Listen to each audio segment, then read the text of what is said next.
Assalamualaikum warahmatullahi wabarakatuh.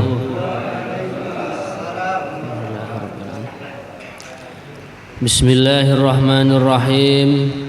Nahmaduhu wa nusalli wa nusallimu ala rasulihil karim, amma ba'd. Ala niyati masyaykhina al-kiram wa li barakati ulumina wa qada'i jami'i hajatina wa shifai amradina. Al-Fatihah. A'udzu billahi minasyaitonir rajim. Bismillahirrahmanirrahim. Alhamdulillahirabbil alamin. Arrahmanir rahim. Maliki yaumiddin. Iyyaka na'budu wa iyyaka nasta'in. Ihdinas siratal mustaqim. Shiratal ladzina an'amta 'alaihim ghairil maghdubi 'alaihim waladdallin. Alhamdulillah, hadirin hadirat, Bapak Ibu sekalian, jamaah salat subuh di Masjid Al-Aziz, akramakumullah. Kita akan meneruskan pengajian kita dengan tartil Al-Quran atau fasohah, dan juga kita akan bacakan terjemahannya pada pagi hari ini, yang mana pada pagi hari ini kita sampai pada surat Abasa. Boleh yang membawa mushaf untuk dibuka Al-Qurannya, surat Abasa wa Tawalla, halaman 585 di sini. Sampun kepanggih standar. A'udzu billahi minasy syaithanir rajim. A'udzu billahi minasy syaithanir rajim. Bismillahirrahmanirrahim.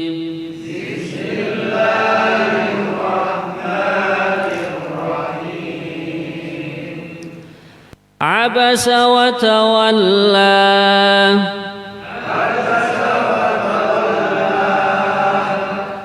an ja'ahul a'ma,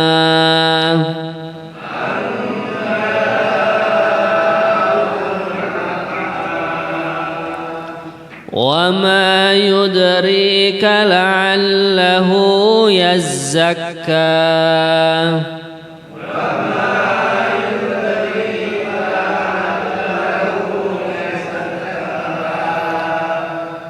Ini perlu kita perhatikan, ada huruf-huruf yang bertasydid ya.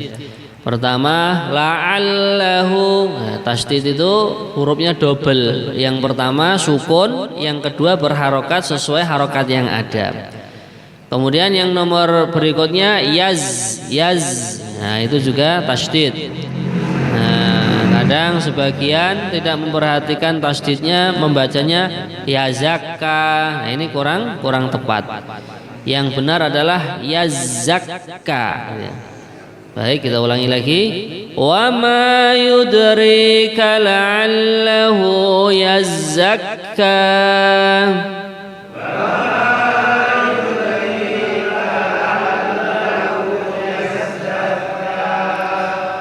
Aw yadzakkaru fatanfa'ahu dzikra.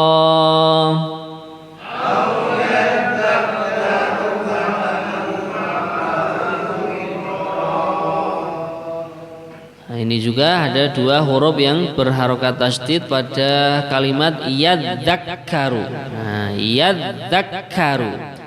Au yadzakkaru fatanfa'ahu dzikra. Au yadzakkaru fatanfa'ahu dzikra. Amma man istaghna.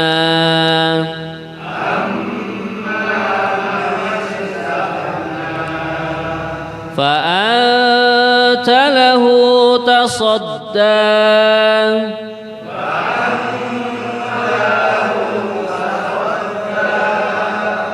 وما عليك ألا يزكى.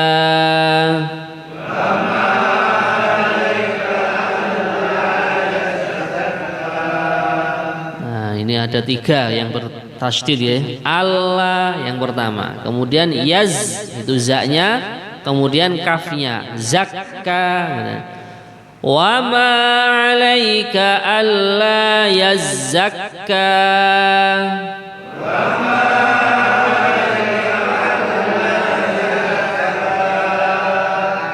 Wa amma man ja'aka yas'a.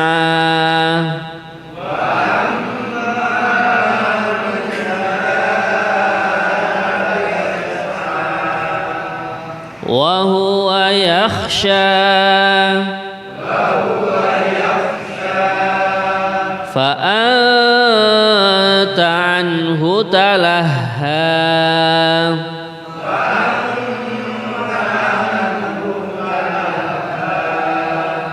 Pada kalimat talahha, haknya juga tasydid. Talahha, ngoten nggih. Fa anta anhu talahha.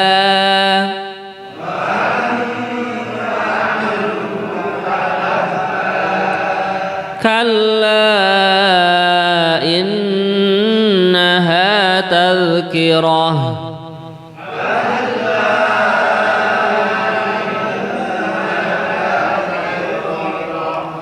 Faman syaa'a dzakarah.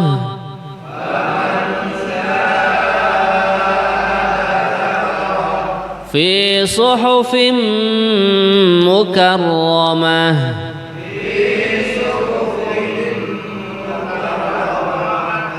Marfu'atin mutahharah.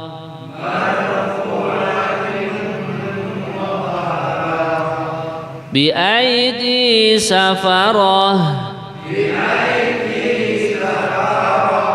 Kiramin bararah. Qutilal insanu ma akfarah.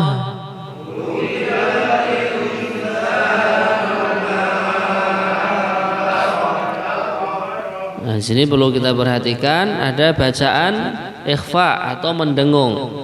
Itu non mati ketemu sin ya. Itu baca mendengung dan mendengungnya 2 harokat. Qutilal insanu ma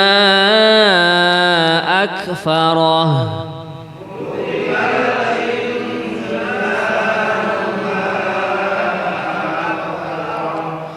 Min ayyi syai'in khalaqah.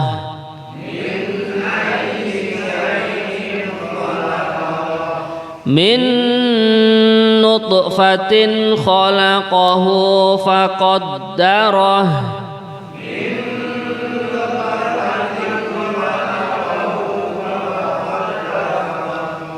Nah, ini ada huruf dal yang bertasydid juga. Faqadda ya. Min nutfatin khalaqahu faqaddarah.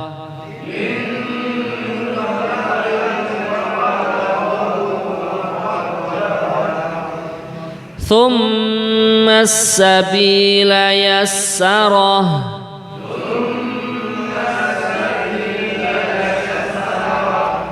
Thumma amatahu fa'aqbarah.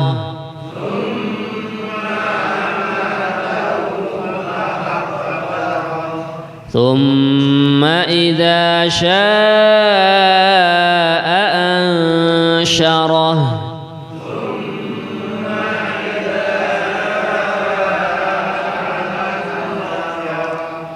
Kalla lamma yaqdi ma amarah.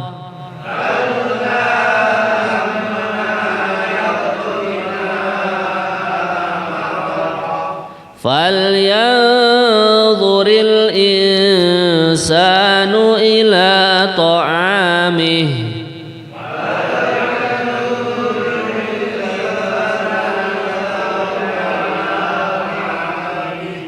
Anna sababna al-ma'a sabba.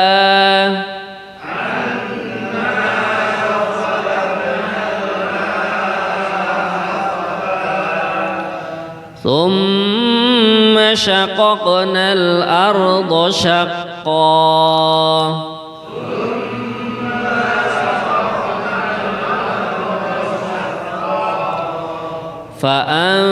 فأنبتنا فيها حبا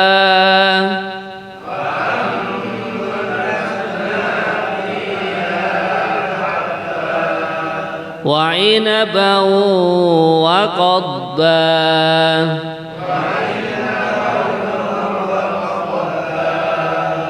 وزيتونا ونخلا.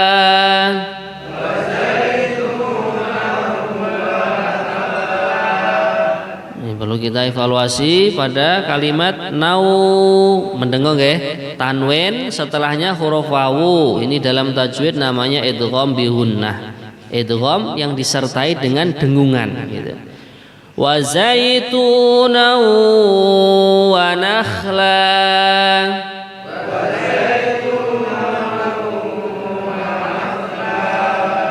Wa hadaiqa ghulba.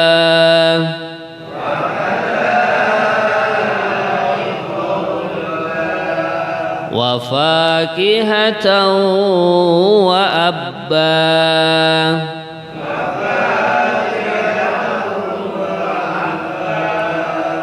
Mata'an lakum wa li'an'amikum.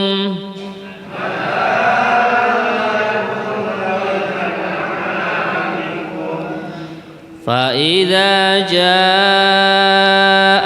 الصاخة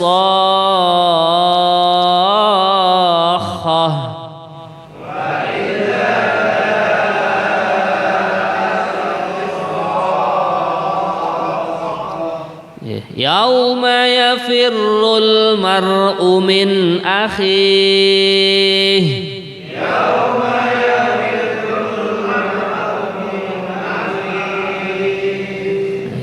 Perhatikan pada kalimat yafirru, roknya bertasdid juga. Yafirru, yafirrul.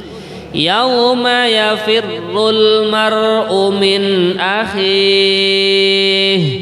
Yauma yafirrul mar'u min akhih. Wa ummihi wa abih.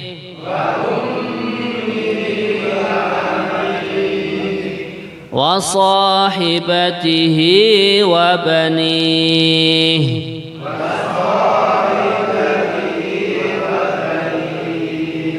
Likulli imri'in minhum yawma idzin sya'nun yughnihi.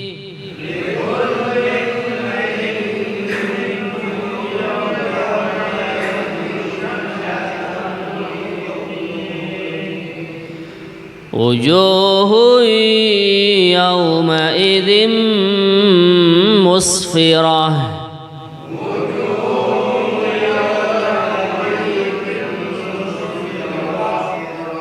Dhahikatum mustabshirah.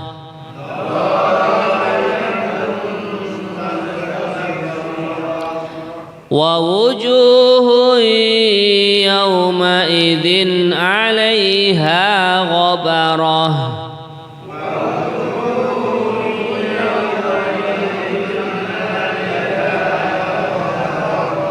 Tarhaquha qatarah.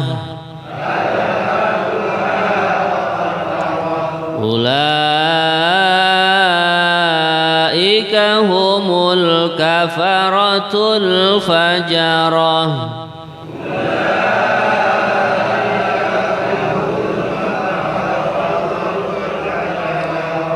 Sadaqallahul azim.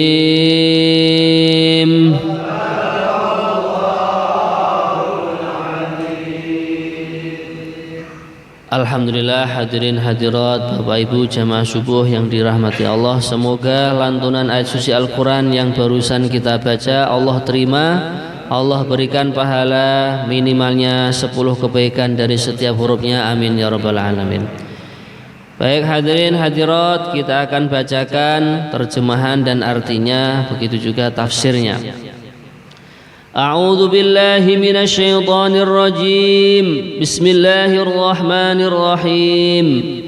Abasa wa tawalla an ja'ahul a'ma wa ma yudrika la'allahu yazzakka aw yadhakkaru fatanfa'ahu dzikra, yang artinya dia Muhammad berwajah masam dan berpaling karena seseorang yang buta telah datang kepadanya, yaitu Abdullah ibnu Ummi Maktum. Dan tahukah engkau wahai Muhammad, barangkali dia ingin menyucikan dirinya dari dosa. Ayat yang nomor 4, au yadzakkaru fatanfa'ahu dzikra, dan dia ingin mendapatkan pengajaran yang memberikan manfaat kepadanya.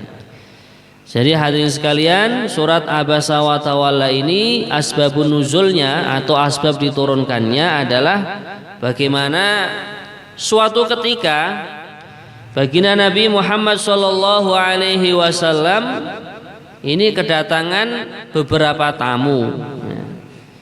Ada tamu yang tipenya itu orang-orang kaya, pejabat kalau sekarang ya. Kemudian pembesar-pembesarnya orang-orang kafir Quraisy. Nah, di sini diterangkan yang datang waktu itu adalah pembesarnya orang-orang kafir Quraisy, Utbah dan Syaibah ibnu Rabi'ah. Kemudian paman beliau sendiri yaitu Abu Jahal bin Hisham. Kemudian juga Abbas ibnu Abdul Muthalib. Waktu itu Sayyidina Abbas belum masuk Islam. Kemudian juga Umayyah ibnu Khalaf. Ini orang yang terkenal ganas ya, di kalangan orang-orang kafir Quraisy itu, jagoan ya, pendekar kalau di kalangan kita ini. Begitu juga Al-Walid ibnu Al-Mughirah. Lah Nabi ini sedang fokus mengajak pembesar-pembesarnya orang-orang kafir Quraisy itu untuk masuk Islam. Lah tiba-tiba di tengah Nabi sedang mengajak orang-orang yang dikatakan pemuka-pemukanya orang Quraisy tadi, datanglah orang lemah yang sudah masuk Islam terlebih dahulu, yaitu yang namanya Abdullah ibnu Ummi Maktum. Ini beliau ini seorang yang buta. Beliau buta, keterbatasan fisiknya, tidak bisa melihat, akan tetapi Allah memberikan keistimewaan yang lebih dalam Abdullah ibnu Ummi Maktum itu, yaitu apa? Pendengarannya lebih tajam daripada orang-orang yang bisa melihat. Nah, ceritanya begitu. Maka ketika Abdullah ibnu Ummi Maktum datang kepada yang mulia baginda Rasulullah SAW, Nabi pun tidak menggapai, ya, tidak menggubris. Nah, ini kan orang buta, ya, istilahnya gitu ya. Yang diperhatikan adalah, yang difokuskan adalah pembesar-pembesarnya orang kafir Quraisy itu. Nah, ini pembesarnya orang kafir Quraisy ini, kalau saya fokus ngajak dia masuk Islam, nah ini agama Islam akan tambah kuat. Nih, ini waktu itu Nabi begitu prasangkanya itu. Maka inilah Allah turunkan ayat ini, Abasa wa Tawalla. Nabi bermuka masam, bahkan berpaling dari Abdullah ibnu Ummi Maktum. Maka ini para ulama mengatakan, kita di dalam agama ini tidak boleh memandang sebelah mata atau meremehkan orang yang kadang-kadang menurut kita itu lemah. Nah, bahkan suatu hadis telah diriwayatkan baginda Rasulullah SAW juga bersabda, innama tungsoruna bidu'afaikum, hanyalah kalian itu ditolong oleh Allah dengan sebab orang-orang yang lemah di antara kalian. Nah, maka akhirnya baginda Nabi pun mendapat teguran dari Allah Subhanahu wa taala, yaitu berupa surat Abasa ini. Nah, kadang kita ada tamu atau ada kawan yang kelihatannya nggak begitu bermanfaat atau fisiknya kurang, nah ini kita jangan sampai menyepelekannya. Semuanya kita anggap penting, karena Allah Subhanahu wa taala memandang seseorang itu bukan pada fisiknya, bukan pada hartanya, tapi yang dipandang oleh Allah adalah hati dan amalannya masing-masing. Kemudian hadirin sekalian, ayat yang nomor 5, amma man istaghna fa anta lahu tasadda wa ma 'alaika alla yazakka. Adapun orang yang merasa dirinya serba cukup atau pembesar-pembesar Quraisy, maka engkau Muhammad memberikan perhatian kepadanya, padahal tidak ada celah atasmu kalau dia tidak menyucikan dirinya. Nah ini, jadi ayat yang berikutnya ini Allah menerangkan, ketika Nabi berpaling, tidak menghiraukan, tidak memperhatikan orang yang fisiknya lemah, yaitu Abdullah ibnu Ummi Maktum, karena matanya buta, bahkan kedua matanya buta semua ini. Nah, maka Nabi fokus kepada pembesar-pembesar Quraisy itu. Nah, ini Allah langsung mengingatkannya. Kemudian ayat yang nomor 8, wa amma man ja'aka yas'a wa huwa yakhsha fa anta anhu talaha. Ayat yang nomor 8, dan adapun orang yang datang kepadamu wahai Muhammad dengan bersegera untuk mendapatkan pengajaran, sedang dia takut kepada Allah, sedangkan dia takut kepada Allah, yaitu Abdullah ibnu Ummi Maktum, engkau Muhammad malah mengabaikannya. Allah. Nah, ini langsung nih yang menegur Allah Subhanahu wa taala. Maka inilah hadirin sekalian, jadi pelajaran bagi kita. Wong Nabi saja itu loh yang maksum, Allah memberikan teguran lewat surat Abasa ini. Tapi kita tidak boleh berburuk sangka, oh Nabi berarti punya kesalahan, punya kekeliruan. Bukan. Ini kejadian ini terjadi di zaman baginda Nabi semata-mata Allah takdirkan supaya menjadi pelajaran untuk orang-orang dan umat-umat yang setelahnya, termasuk kita semua ini. Kemudian hadirin sekalian, ayat yang berikutnya, kalla innaha tadhkirah faman syaa'a dzakarah fi suhufin mukarramah marfu'atin mutahharah bi aidi safarah kiramin bararah. Ayat yang berikutnya yang nomor 11 ya. Nah, ayat nomor 11 Allah Subhanahu wa taala mengatakan, sekali-kali jangan begitu, sungguh ajaran-ajaran Allah itu sudah menjadi peringatan. Maka barang siapa menghendaki, tentulah dia akan memperhatikannya. Dan di dalam kitab-kitab yang dimuliakan, marfu'atim fi suhufim mukarramah, itu artinya ya, di dalam kitab-kitab yang dimuliakan di sisi Allah Subhanahu wa taala, yang ditinggikan dan disucikan, itu marfu'atim mutahharah, ayat nomor 14. Kemudian ayat yang nomor 15, bi aidi safarah, di tangan para utusan-utusan Allah, yaitu para malaikat. Ayat yang berikutnya, kiramil bararah, yang mulia lagi berbakti. Jadi hadirin sekalian, Allah menerangkan di dalam ayat-ayat ini bahwasanya pelajaran-pelajaran, baik berupa cerita-cerita tentang orang yang tidak iman kepada Allah, cerita-cerita pelajaran-pelajaran tentang orang yang iman kepada Allah, orang yang tidak iman, nah ini akhirnya celaka. Kemudian orang yang iman kepada Allah akhirnya sukses dan bahagia. Itu sudah termaktub di dalam kitab-kitab sucinya Allah, mulai dari kitab Taurat, Zabur, Injil, sampai yang terakhir adalah kitab Al-Quranul Karim. Bahkan hadis sekalian, di dalam hadis-hadis yang telah dibukukan oleh para alim ulama, hadis Bukhari, hadis Muslim, Sunan Abu Daud, Sunan Tirmidzi, ya ini semua bisa dikatakan kitab-kitab yang suci juga. Nah, tapi tingkatannya di bawah Al-Quranul Karim, karena apa yang disabdakan oleh baginda Rasulullah SAW ini juga merupakan wahyu dari Allah Subhanahu wa taala. Kemudian ayat yang nomor 17, qutilal insanu ma akfarah min ayyi syai'in khalaqah min nutfatin khalaqahu faqaddarah thumma as-sabila yassarah, thumma amatahu fa'aqbarah, thumma idza syaa'a ansyarah. Yang artinya celakalah manusia, alangkah kufurnya dia. Dari apakah dia? yakni dia Allah menciptakan manusia.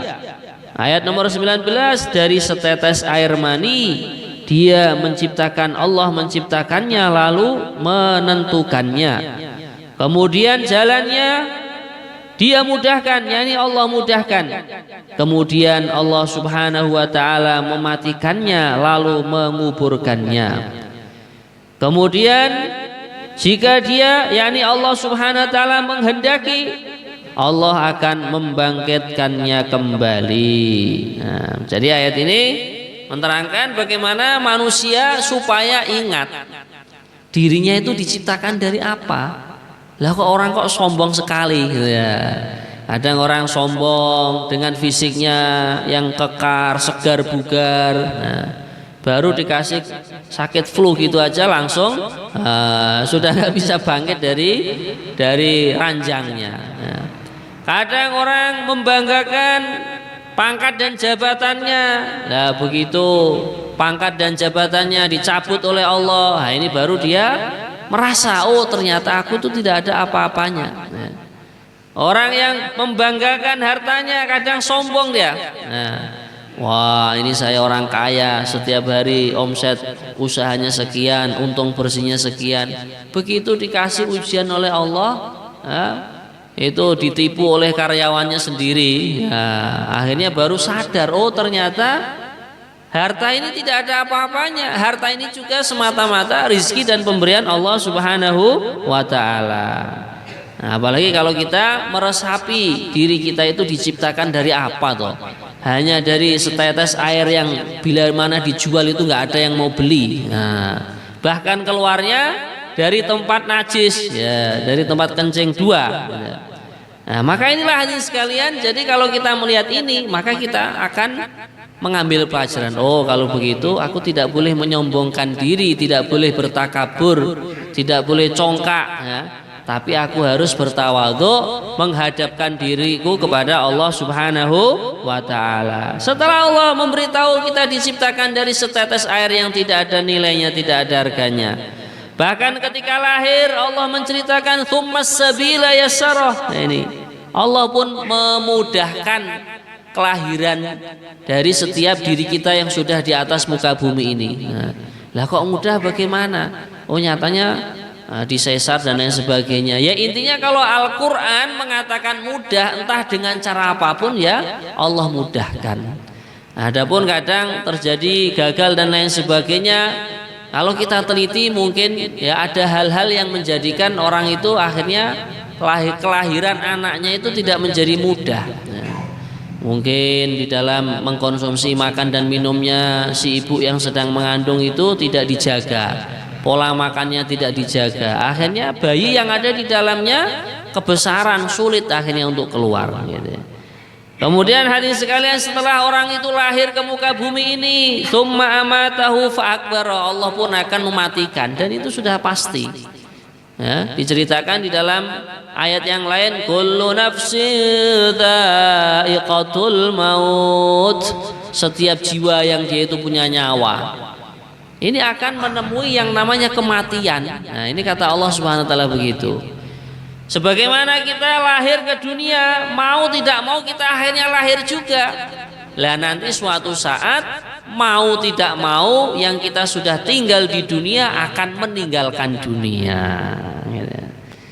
Nah nanti juga di akhirat hadirin sekalian, setelah orang masuk ke dalam kuburan masing-masing, bila mana Allah sudah menghendaki untuk membangkitkannya kembali, mau tidak mau juga kita akan bangkit dari kuburan. Tsumma idza syaa'a ansyarah. Baik, ayat yang berikutnya, kalla lamma yaqdi ma amarah falyanzuril insanu ila ta'amih anna sababnal ma'a sabba thumma syaqaqnal arda syaqqa فأنبتنا فيها حبا وعنبا وقضبا وزيتونا ونخلا وحدائق غلبا وفاكهة وأبا متاعا لكم ولأنعامكم. Kita lihat pada terjemahannya ayat nomor 23 yang artinya sekali-kali jangan begitu dia manusia itu belum melaksanakan apa yang Allah perintahkan kepadanya, maka hendaklah manusia itu memperhatikan makanannya. Kamilah yang telah mencurahkan air melimpah dari langit, yaitu air hujan. Kemudian kami belah bumi dengan sebaik-baiknya. Lalu di sana kami tumbuhkan biji-bijian dan anggur dan juga sayur-sayuran dan juga zaitun dan juga pohon kurma, kebun-kebun yang rindang dan buah-buahan serta rerumputan. Semua itu untuk kesenanganmu wahai manusia dan untuk hewan-hewan ternakmu. Jadi hadirin sekalian, manusia bila mana dia ini belum sadar kalau dia itu diciptakan dari air yang tidak ada nilainya di sisi manusia. Kemudian Allah memperingatkan lagi, "Mbok ya jangan begitu toh, kamu itu lahir juga yang melahirkan Allah. Ketika mengandung juga yang merawat juga Allah, ketika lahir juga yang memudahkan kelahirannya juga Allah. Lah kok masih sombong?" Nah, sekarang diingatkan. Sekarang tuh kamu lihat alam semesta yang ada di sekelilingmu. Turunnya hujan yang menurunkan juga Allah. Kita lihat di ladang kita, kebun kita, sawah kita ada padi, ada jagung, ada ketela. Ini yang membelah bumi sehingga menumbuhkan biji-bijian, menumbuhkan tanam-tanaman juga Allah. Bahkan Allah Subhanahu wa taala lengkapi. Manusia perlu menggoreng, perlu minyak rambut, wa zaituna wa nakhla. Allah tumbuhkan minyak zaitun. Nah, minyak zaitun itu boleh untuk rambut. Bahkan yang capek-capek itu kalau tidurnya kok nggak bisa nyenyak, itu semua badannya dikasih minyak zaitun, nanti tidurnya angker itu. Nah, tidurnya nyenyak. Bahkan dikatakan yang ingin bebas dari kolesterol, nah kalau gorengannya itu pakai minyak zaitun. Cuman kayak regine rati awis nggih. Lah inilah, ini minyak yang disebutkan oleh Allah dalam Al-Quran itu pasti ada rahasianya, gitu. Kemudian juga Allah menyebutkan ada buah-buahan, wa fakihatan wa abba, ada buah-buahan, ada rerumputan. Nah, buah-buahan ya banyak sekali, stroberi, ada apel, ada anggur dan lain sebagainya, okay? Nah, kemudian rerumputan pun Allah ceritakan di sini. Ya, rerumputan di sini kalau di Yaman itu namanya tumbuhan kot itu. Kot itu ya kalau di sini itu untuk nginang itu, nggih. Nah, itu semacam itu suruh ya, bahan-bahan untuk nginang itu. Itu katanya kalau orang nginang itu kan untuk mengawetkan gigi. Ya. Cuman setelah nginang kalau bisa dibersihkan biar mulutnya dan gusi dan giginya tidak menakutkan yang lain. Ya. Insya Allah ya. Nah, kemudian hadirin sekalian yang dirahmati Allah SWT. Jadi kalau kita melihat alam semesta yang ada di sekeliling kita, nanti kita akan menyimpulkan, loh saya begini diopai ini Gusti Allah dikasih fasilitas, kok mau sombong? Apa yang aku sombongkan? Nah ini begitu. Kemudian hadirin sekalian ayat yang berikutnya, fa idza ja'atis shakhah yauma yafirrul mar'u min akhihi wa ummihi wa abihi wa sahibatihi wa banihi likulli imri'in minhum yauma idzin sya'nun yughni. Ayat yang nomor 33 yang artinya, maka apabila datang suara yang memekakkan atau tiupan sangkakala yang kedua, pada hari itu manusia lari dari saudaranya dan lari dari ibu dan bapaknya dan lari dari istri dan anak-anaknya. Setiap orang dari mereka pada hari itu mempunyai urusan yang menyibukkan dirinya masing-masing. Ya, jadi ini Allah bercerita tentang hari kiamat lagi. Ya.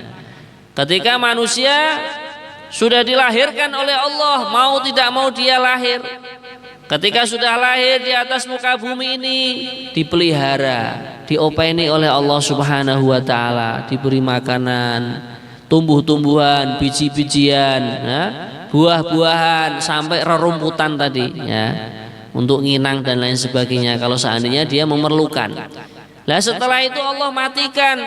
Lah ketika sudah Allah kehendaki, Allah bangkitkan kembali, mau tidak mau, ya orang itu akan bangkit. Itulah yang dikatakan hari kiamat. Maka hadirin sekalian, ketika itu sudah orang itu sibuk membawa amalannya masing-masing. Bahkan seorang ayah dia akan lupa dari anaknya, lupa dari istrinya, lupa dari saudaranya, karena dia sudah sibuk. Istilahnya dulu nasihatnya Wali Songo itu seperti gabah yang diinteri itu. Nah, saking dahsyatnya hiruk pikuknya hari kiamat itu, orang lari ke sana kemari, kebingungan untuk menyelamatkan dirinya masing-masing. Nah, kemudian hadirin sekalian, orang yang selamat, orang yang tenang, orang yang bahagia nanti itu bagaimana? Nah, di sini Allah ceritakan, wujuhu yauma idzim musfirah dhahikatum mustabsyirah, ayat 38, yang artinya pada hari itu ada wajah-wajah yang berseri-seri, tertawa dan gembira ria. Di sini di tafsirnya diceritakan wahum al-mu'minun, mereka itulah orang-orang yang beriman. Semoga termasuk kita semua, amin Allahumma amin. Lah kemudian orang yang kebingungan, orang yang susah payah untuk menyelamatkan dirinya itu siapa? Wa wujuhu yawma idzin 'alaiha ghabarah tarhaquha qatarah ulaika humul kafaratul fajarah, ayat nomor 40, yang artinya, dan pada hari itu ada pula wajah-wajah yang tertutup debu atau suram. Nah, ini adalah kalimat kinayah ini, nah, sindiran ya. Nah, maksudnya wajah yang tertutup debu itu dia masam, dia cemberut gitu. Dia menunjukkan sikap tidak bahagia sama sekali di dalam menghadapi hiruk pikuk di hari kiamat, hari kebangkitan itu. Ayat yang nomor 41, tertutup oleh kegelapan, ditimpa kehinaan dan kesusahan. Siapa mereka itu? Ulaika humul kafaratul fajarah, mereka itulah orang-orang kafir yang durhaka. Nah, ini kafir ini ya bisa jadi orang yang tidak iman sama sekali kepada Allah Subhanahu wa taala, atau dia ini sering kali mengkufuri, tidak mensyukuri nikmat-nikmat yang Allah berikan kepadanya. Nah, karena kafir itu ada dua, kafir iman atau kafir nikmat. Nah, kafir iman ya sama sekali dia tidak mau percaya dengan kalimat syahadat la ilaha illallah Muhammadur Rasulullah. Kemudian kafir nikmat diberi mata, tidak digunakan untuk membaca Al-Quran. Diberi mata malah digunakan memandang orang lain dengan pandangan menghinakan. Nah, diberi kaki yang sehat, dia kufur dengan nikmat Allah, tidak digunakan untuk menuju majelis-majelis ilmu, menuju majelis-majelis zikir, tidak digunakan menuju majelis di masjid-masjid rumah-rumahnya Allah. Nah, inilah orang yang kafir kepada nikmatnya Allah Subhanahu wa taala. Semoga Allah lindungi kita semua dari sifat-sifat yang buruk ini, amin ya rabbal alamin. Alhamdulillah hadirin sekalian, sebelum kita tutup majelis ini kita buka pertanyaan 1 dan 2 mungkin ya. Monggo dipersilahkan. Monggo. 1 Pak Samuri. Nggih, monggo Pak.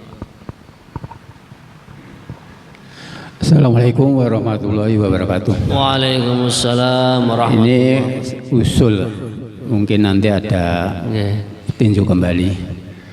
Ini tiap hari Selasa kan kita menafsirkan Al-Quran. Umpama diselingi fikih itu gimana? Fikih, ya, terima kasih. Insya Allah kita bahas di belakang nanti, insya Allah. Ada lagi ya yang mau mengusulkan atau bertanya, silahkan. Monggo, pertanyaan lagi. Nggih, Pak Pur. Terima kasih atas waktu yang diberikan kepada kami. Ini mohon penjelasan.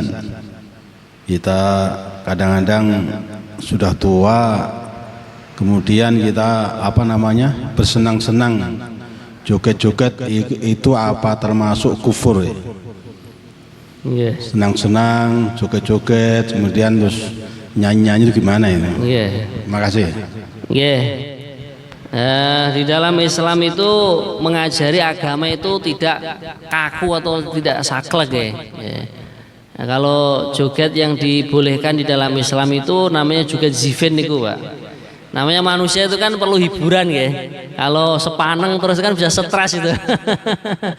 Maka Islam itu longgar, tapi kelonggarannya juga dibatasi, tidak los-losan begitu. Nah, maka musik yang dibolehkan termasuk rebana itu. Nah, kemudian joget yang diperbolehkan itu kalau kaidahnya di dalam fikih itu nyuwun sewu tidak megal-megalne bokonge gitu. Kalau tingkatannya sampai megal-megalne bokonge itulah yang dilarang di dalam fikih dalam agama Islam. Jadi kalau hanya sekedar jingkrak-jingkrak atau nopo jenenge main kaki, tidak sampai megal-megal laki-laki itu menyerupai wanita gitu, maka itu tetap dibolehkan. Lah kadang kebablasannya kalau sudah main musik, akhirnya musik yang diharamkan oleh Allah Subhanahu wa taala. Nanti merembetnya akan minum-minuman keras, narkoba. Lah inilah yang diharamkan. Nah, maka untuk selingan daripada agama Islam itu biar tidak sepaneng, tidak stres. Nah, maka itu boleh. Maka di pondok kita Temboro kan kadang acara akikohan, acara itu kan diselingi itu. Nah, hadrah itu ya. Nah, marawisan itu. Nah, itu. Maka ya. Jadi kalau seandainya jogetnya tadi kalau yang laki-laki itu tidak sampai itu menyerupai wanita, megal-megal nih bokong niku wau, dan juga tidak sampai musik-musikan yang haram, contohnya gitar, piano dan lain sebagainya, maka itu boleh. Karena Nabi ketika suatu peperangan, Nabi itu mengalami kemenangan. Kemudian ada seorang yang ahli nyanyi namanya Hasan. Nah, itu seorang yang ahli munsyid atau bahasa Arabnya munsyid. Kalau kita itu nyanyi itu bersenandung lagu-lagu yang memuji-muji Nabi. Itu.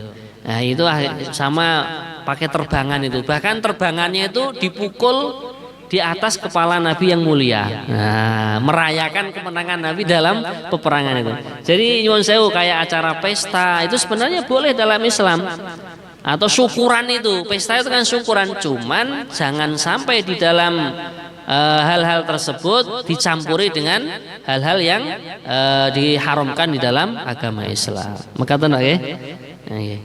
Insya Allah saya kira cukup mewakili yang lain pertanyaannya ini. Saya rasa sudah cukup dan mohon maaf tidak sampai 3. Ini saya mau pertanyaan setengah saja. Ini ibu-ibu kan tiap bulan datang bulan, sementara ibu-ibu itu kan tidak boleh masuk masjid.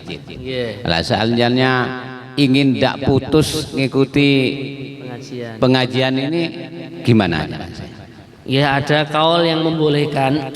Dulu itu tidak dibolehkannya seorang wanita yang sedang datang bulan atau haid datang ke masjid karena takut mengotori. Nah, namanya darah itu kan kotor. Nah, dulu kan belum ada yang namanya softtek, belum ada namanya pembalut, ya. Nah itu dulu dilarangnya itu asbabnya diantaranya itu.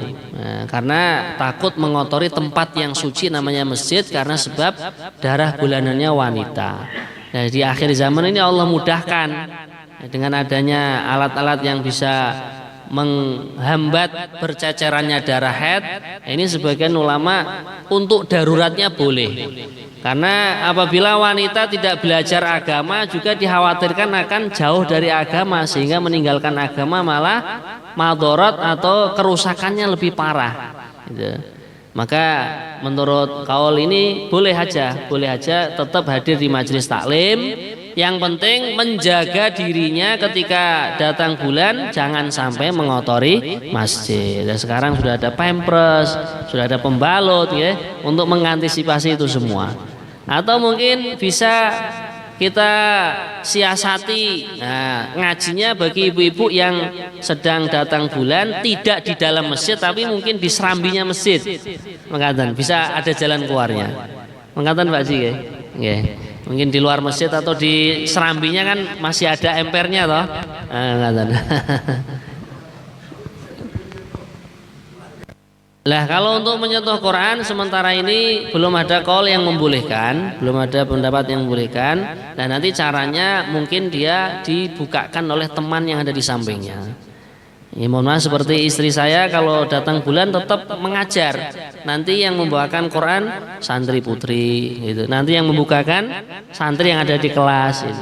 Tetap mengajar.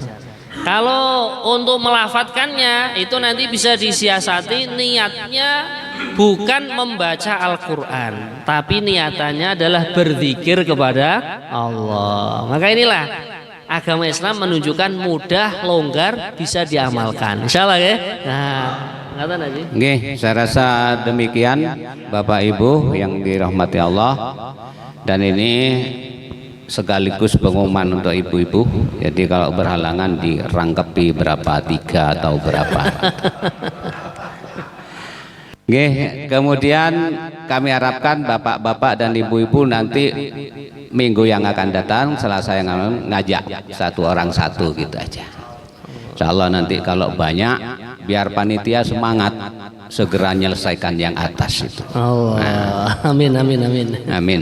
Oke, moga selanjutnya ramah tamah. Assalamualaikum warahmatullahi wabarakatuh. Allahumma bil Qur'an waj'al lana imama wa nura wa huda wa rahmah. Allahumma dzakirna minhuma hina wa'allimna minhuma jahilna warzuqna tilawatahu ana al-laili atrafan nahar waj'alhu lana hujjatan ya rabbal alamin. Subhanallah wa bihamdihi, subhanallah, asyhadu an la ilaha illallah. Kurang lebihnya mohon maaf, wabillahi taufik wal hidayah. Wassalamualaikum warahmatullahi wabarakatuh.